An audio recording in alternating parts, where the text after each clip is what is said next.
Halo semuanya, pada video kali ini aku akan memperkenalkan kepada teman-teman tentang salah satu modul pada U216. Sebelumnya, aku Hamna, CP061 dari Universitas Brawijaya.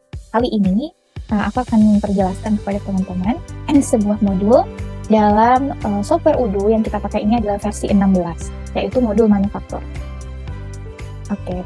Dalam pembahasan kali ini kita ada 3 pembahasan, yaitu pertama adalah modul tentang pengertian modul manufaktur, yang kedua bagaimana kita nanti akan membuat create bill of material, manufaktur order, lalu yang ketiga adalah work center.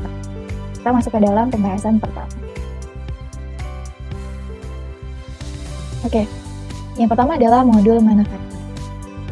Ya, di sini modul manufaktur ini sebenarnya seperti apa sih? Sebenarnya dari manufakturnya sendiri itu merupakan suatu cabang industri atau sebuah divisi dalam sebuah perusahaan industri yang mengaplikasikan semua faktor produksi ya, seperti mesin, peralatan, tenaga kerja, itu untuk mengubah bahan baku menjadi barang jadi untuk dijual. Jadi seperti kita sebuah perusahaan mempunyai barang-barang mentah, nah itu diubah jadi barang jadi. Nah, di situ adalah divisi manufaktur yang membuat barang mentah itu menjadi barang jadi. Nah, jadi ketika kita memproses produksi seperti itu, kita berkaitan erat dengan beberapa hal-hal yang mungkin seperti informasi-informasi yang perlu kita rapikan ataupun kita buat gitu ya. Nah, ketika proses produksi ini menjadi mudah dengan data-data atau informasi ini, dibutuhkan juga beberapa informasi atau sistem. Nah, ini kita bisa pakai dengan melakukan aplikasi manufaktur pada software Odoo. Nah, software Odoo ini sudah ada modul manufakturnya, di mana nanti pada modul ini akan ada pelacakan pada work in progress-nya, ataupun nanti sumber dayanya, ataupun rencana produksinya. Dan juga ada total pembiayaannya secara otomatis. Menarik ya, kita lanjut. Oke, kita masuk pada create BOM type manufacture this product, atau membuat bill of material dengan tipe manufacture this product.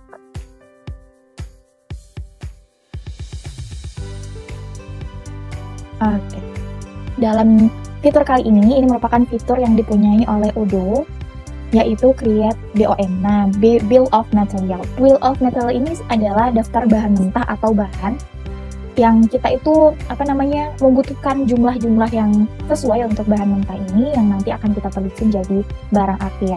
Jadi itu seperti komponen dasar dari setiap proses pembuatan produk ya, atau proses manufaktur. Itu namanya bill of material. Lalu ketika kita pakai manufacture this product, maka fitur ini memungkinkan satu set komponen itu yang dikirimkan kepada pelanggan sudah dalam perakitan barang jadi.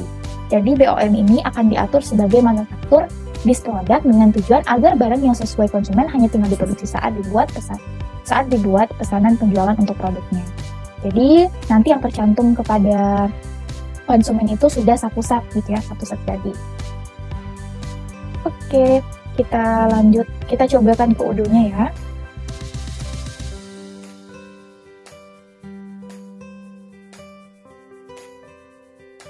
Oke. Setelah kita bisa berhasil masuk ke dalam Odoo-nya, kita langsung ke modul manufacturing. Oke, di sini kita ketemu ya modul manufacturing-nya. Kita langsung masuk saja ke dalam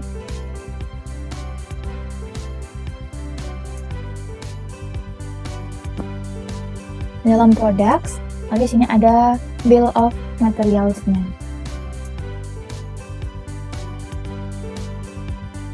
Oke, ini ada bill of material-nya ya teman-teman ya. Nah, di sini kita bisa lihat ya, salah satunya kita punya table contohnya ya. Kita buat di sini new ya. New. Nah, contohnya di sini aku buat table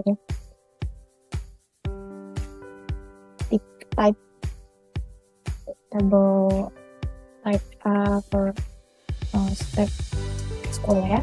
Nah, kita udah bikin create ya, terus kode-kodenya dibilang kosong aja, continuous 1. Reference yang udah, ini DOM type-nya manufacturer this product. Oke. Terus kita add align-nya ya di sini. Kita bisa buat di sini untuk table-nya itu apa aja ya. Kalau misalnya table, kita buat di sini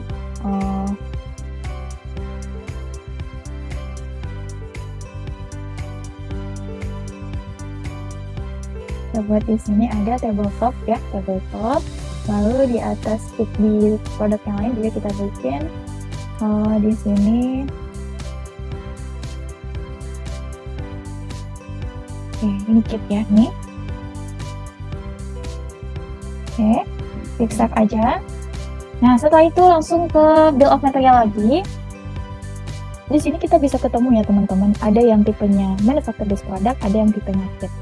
Untuk manufacturer this product ini, lebih tepatnya dia itu dalam satu setnya itu telah terkombinasi, jadinya akan dibuatlah materialnya itu dengan nama yang dengan nama yang untuk satu set itu dari beberapa komponen. Nah, tadi salah satunya ada yang kit ya. Kita cari ini ya, tabel kit ini. Nah, ini contohnya kit. Kalau misalnya kit itu komponen-komponennya akan seperti ini ya. Dia akan tertulis di sini komponen-komponennya. Ketika kita akan memesan, yang tertulis pada pesanannya itu bukan nama produknya, melainkan nama komponen-komponennya. Lalu kita lihat di operation, kita coba buat manufacturing order. Kita buat new. Lalu di sini aku buat tulisannya tadi table type as quote. Oke. Di sini sudah jelas ya.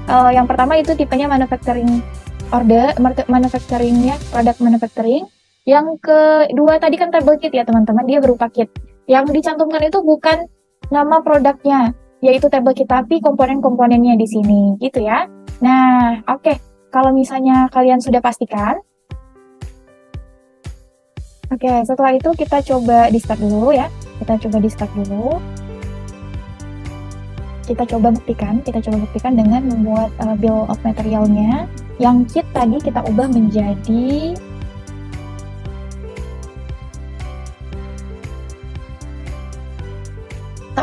manufacturer this product. Apakah yang keempat komponen ini akan tercantum jika kita masuk manufacturer this product? Kita coba masuk kepada manufacturing order. Kita coba buat pesanan lagi ya, maksudnya manufacturer ordernya. Ini buat table type. Nah, perbandingannya terlihat jelas ya teman-teman. Yang kitnya tadi tidak jadi komponen yang dituliskan, tapi justru judulnya. Oke. Oke, setelah itu, kalau misalnya sudah selesai, kita save ya. Kita save. Oke, kita dapat ini. Setelah itu kita coba kita confirm ya. Kita confirm. Oke, ini di-confirm ya.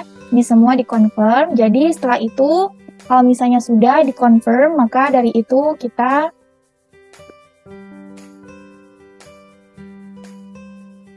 kalau misalnya sudah done, maka selesai sudah untuk pembuatannya.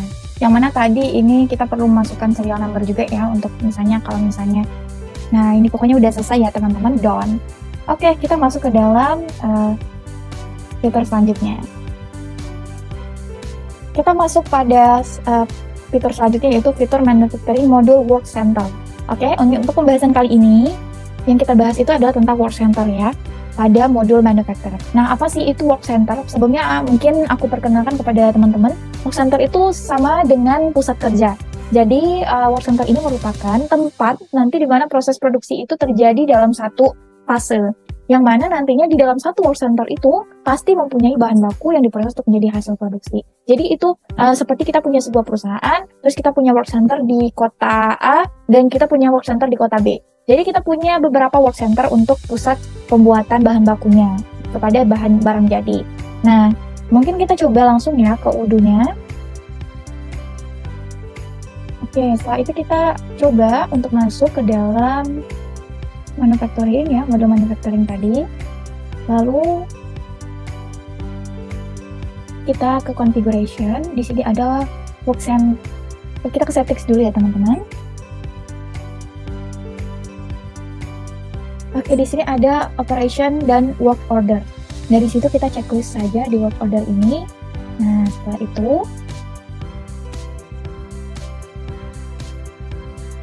kita ke langkah selanjutnya, yaitu kita save.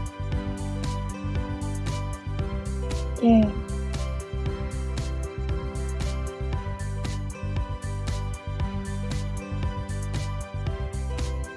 Kita sudah selesai save ya.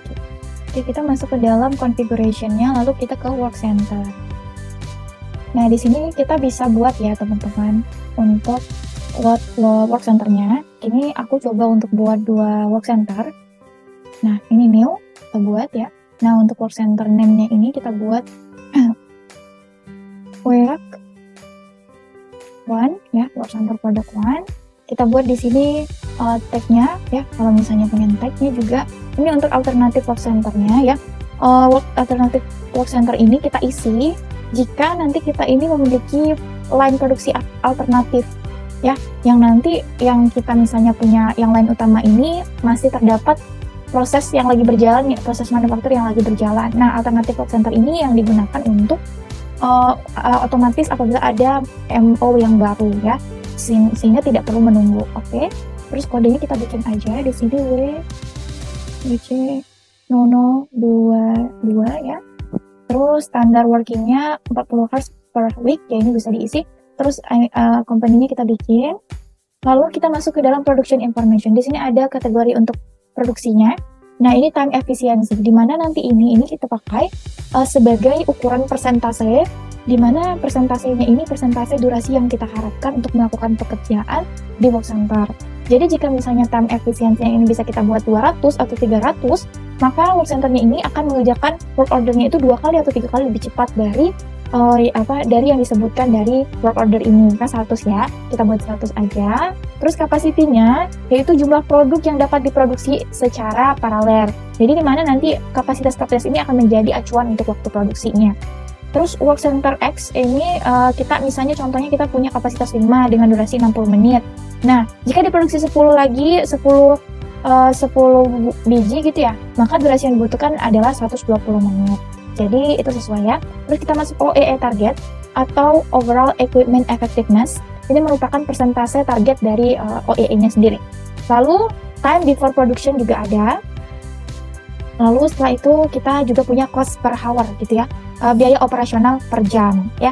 Kita buat saja di sini save ya, karena sudah selesai maka kita buat dulu save ya. Oke, udah.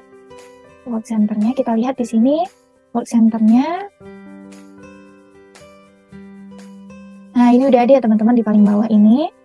Lalu kita buat satu lagi, product